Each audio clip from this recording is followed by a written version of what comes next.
eu creio que a única esperança do Brasil é formar agora, já urgentemente, uma nova elite intelectual capacitada para compreender a situação real, discuti-la e criar uma atmosfera de circulação, vamos dizer, de ideias que sejam um pouco mais luminosas, tá certo? Dentro da qual, mais dia menos dia, possa surgir também uma discussão política um pouco mais esclarecida do que nós temos hoje. Hoje nós estamos em plena atmosfera de obscurantismo. O obscurantismo significa o seguinte: você tem que repetir a mesma bobajada politicamente correta e tem que repeti-la de todo o coração, com sinceridade, gritando. Entendeu? Senão não vale. Tá certo? Então, o que se pode esperar disso aí? Só besteira. Não vai sair mais nada. Então, meu filho, vamos deixar esse pessoal da universidade continuar brincando, ele que tem verba estatal para fazer isso.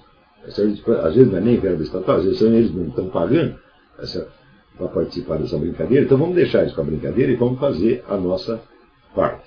Nós, aparentemente, não teremos a recompensa social que esse pessoal tem, vamos dizer que é um diploma, um certificado, uma autorização estatal para o exercício de certas profissões. Note bem, eu exerço essa profissão e nunca pedi uma autorização estatal e a recusaria se me oferecesse. Várias vezes o Bruno Tolentino veio para mim e falou: não, nós temos que arrumar um título de doutor honoris causa para você, para legitimar você perante a USP. Eu falei: escute, quem vai assinar essa porcaria? Você tem certeza que o sujeito que vai assinar isso está qualificado para ser meu aluno? Não, então eu não quero isso. Eu não quero porque vai me desonrar, vai me rebaixar. O dia que eu tiver que ser reconhecido por uma porcaria que nem a USP, onde se considera que Marilena Chaui é a grande filósofa, está tudo acabado. Está tudo realmente acabado. Tá certo? Ou seja, eu não fiz tudo o que eu fiz, eu não me esforcei tanto, eu não me estudei tanto. Desde a minha adolescência, eu passei noites em claro, tá certo? Estudando, para no fim colocar o meu servicinho lá na mesa da dona Marilena e perguntar: o que a senhora acha? Estou aprovado, professora? Eu não vou fazer isso. Isso é uma palhaçada. Eu não posso me submeter ao julgamento dessa pessoa. Quando havia filósofos qualificados no Brasil, né, é claro que eu coloquei o meu trabalho no julgamento deles, tá certo? Sobretudo o Stanislau dos Anjos e o Miguel Reale, que é uma pessoa que realmente tem um domínio da técnica, sabiam o que estava fazendo, eles sabiam que era um filósofo. Esses dois já me deram toda a aprovação que eu poderia querer. Depois disso, não houve mais nada. Eu me lembro numa época, eu estava lá fazendo um trabalho para a Top Books e escrevi 4 orelhas de livros, a pedido do Zé Mário Pereira. Eram 4 livros maravilhosos, os melhores livros que saíram naquele ano, e os autores eram todos octogenários. Estavam entre 80 e 90 anos. Então, a hora que eu vi isso, eu falei: então o Brasil acabou. Porque quando o topo da elite intelectual só tem homens de 80 anos, então a geração seguinte já não tem mais nada. Vamos morrer esses caras. Acabou a brincadeira. E é exatamente o que aconteceu. Os octogenários foram morrendo.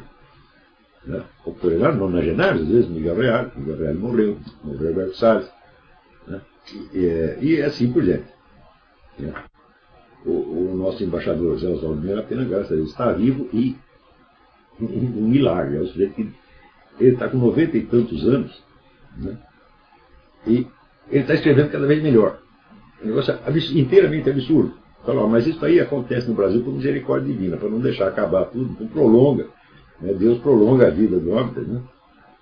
Para não deixar acabar. Então, mas a diferença entre os homens de 90 e os homens de 60 é hoje uma coisa brutal.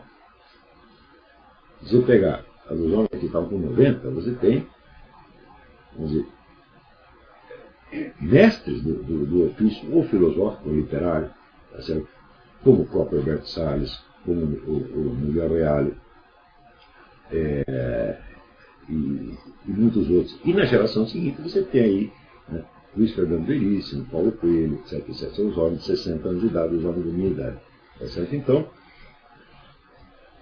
acabou. Tá certo? E quando eu fui batizado com esse nome do lado, quer dizer, é uma palavra norueguesa que significa sobrevivente, Deus sabia o que estava fazendo, porque lamento, sobrou só eu. Morreu todo mundo. Entendeu? Então, aqui é chance única. O destino cultural do Brasil está na sua mão. Então é por isso que é exigido, pessoal, esses compromissos de ir até o fim do curso. Eu não sei exatamente o quanto vai durar, eu calculo algo entre 4 e 5 anos. Tá certo? Pode ser mais, pode ser menos. Eu exigi esse compromisso de permaneça até o fim, porque isso aqui é uma coisa muito séria. Isso aqui não é somente um cursinho de filosofia. Pessoal. Nós aqui, vocês estão aqui por interesse em aprender, por interesse em conhecer, por amor ao conhecimento. Tá certo? E isto foi exatamente o que moveu os primeiros que criaram a universidade na Idade Média. Como eu disse, eram clubes de aficionados, eram pessoas que queriam conhecimento, não queriam necessariamente uma profissão. Certo? E se não é esta a motivação, então o conhecimento universitário, o estudo universitário não faz o menor sentido,